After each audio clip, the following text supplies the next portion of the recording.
ज़बूर 51। ऐ खुदा, अपनी शफ़क़त के मुताबिक मुझ पर रहम कर। अपनी रहमत की कसरत के मुताबिक मेरी खताएं मिटा दे। मेरी बदी को मुझसे धो डाल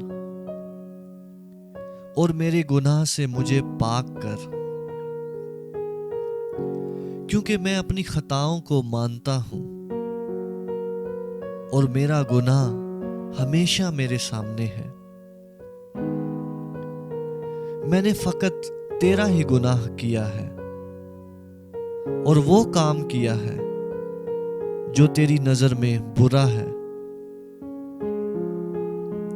ताकि तू अपनी बातों में रास्त ठहरे और अपनी अदालत में बेऐब रहे। देख, मैंने बदी में सूरत पकड़ी और मैं गुनाह की हालत में मां के पेट में पड़ा। देख, तू बातन की सच्चाई पसंद करता है और बातन ही में मुझे दानाई सिखाएगा। जूफे से मुझे साफ कर तो मैं पाक होऊंगा। मुझे धो और मैं बर्फ से ज्यादा सफेद होऊंगा। मुझे खुशी और खुरमी की खबर सुना, ताकि वो हड्डियां जो तूने तोड़ डाली हैं शादमान हो।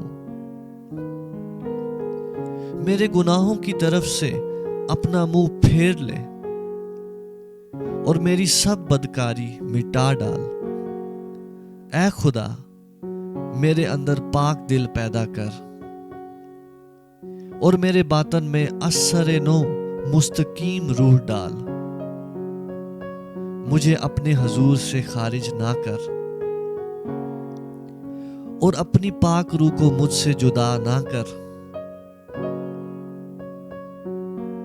अपनी निजात की शादमानी मुझे फिर अनायत कर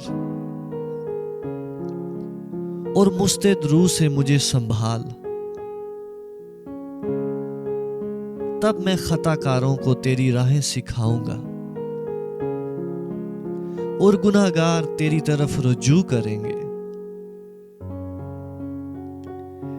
ऐ खुदा, ऐ मेरे निजात बख्श खुदा, मुझे खून के जुर्म से छुड़ा। तो मेरी जुबान तेरी सदाकत का गीत गाएगी। ऐ खुदावंद, मेरे होंठों को खोल दे तो मेरे मुंह से तेरी सिताइश निकलेगी, क्योंकि कुर्बानी में तेरी खुशनूदी नहीं, वरना मैं देता। सोख्तनी कुर्बानी से तुझे कुछ खुशी नहीं। शिकस्ता रूह खुदा की कुर्बानी है। ऐ खुदा, तो शिकस्ता और खस्ता दिल को हकीर ना जानेगा। अपने कर्म से सयून के साथ भलाई कर, यरूशलेम की फसील को तामीर कर। तब तू सदाकत की कुर्बानियों और सोख्तनी कुर्बानियों और पूरी सोख्तनी कुर्बानियों से खुश होगा, और वो तेरे मज़बा पर बछड़े चढ़ाएंगे।